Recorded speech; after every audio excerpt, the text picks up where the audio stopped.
సాగు చేసి 1500 ఎకరాల పొలం మీ స్వార్థానికి చేయాలా?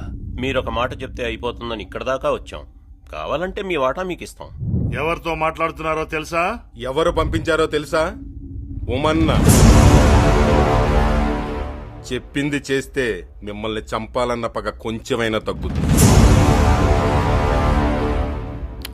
పగలాగుతాయంటే ఆనందమే, కానీ పేదోడి జీవితం పణంగా పెట్టి కాదు.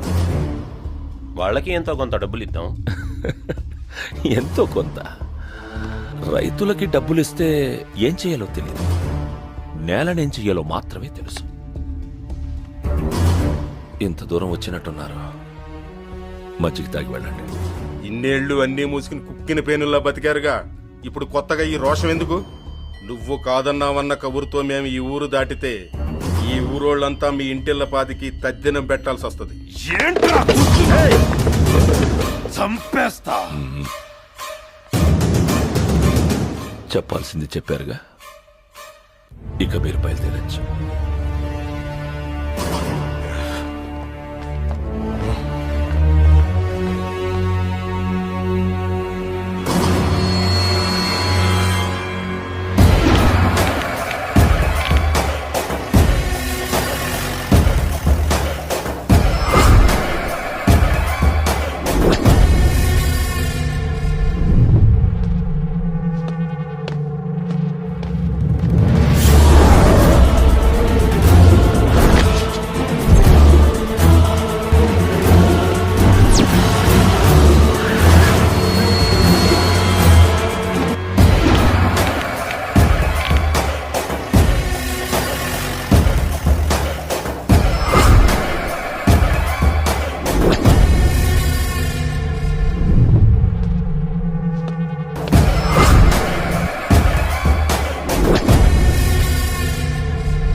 ఇప్పటి వరకు ఈ చెయ్యి అవసరం కోసమే వాడాను. ఆశయం కోసం వాడితే ఎలా ఉంటుందో తెలుసా?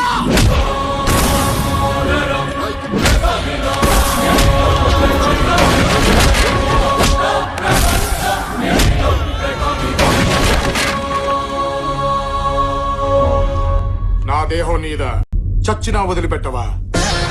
బ్రతుకుని సృష్టించేది బ్రహ్మ, బ్రతుకుని ముగిచ్చేది బ్రహ్మ. ఆ రెండిటి మధ్యలో వాడు దొంగవుతాడో దొరవుతాడో అని పొగుడవుతాడో బ్రహ్మ రాతను మార్చడానికి నువ్వెవడివిరా?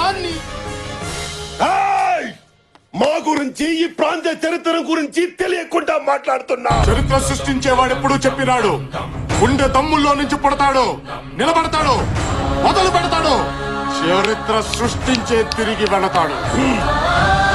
అది కాదనుకుంటేనే ఇలా కొట్టానంటే, ఒక్కసారి ఊరు నాది, వంశం నాది, జనాలు నా వాళ్ళు, వాళ్ళ సమస్య నాది అని అనుకొని కొడితే అది నీ ఇంకో 10 తరాలు నీ వంశంలో మగబిడ్డ పుట్టాలంటేనే భయపడతాడు. నేను నిలబడ్డ ఈ నేల మీదొట్టు, నన్ను తాకుతున్న ఈ గాలి మీదొట్టు, నన్ను నీ మీద కదులుతున్న నా వంశం మీదొట్టు, నన్నే నమ్ముకున్న ఈ జనం మీదొట్టు.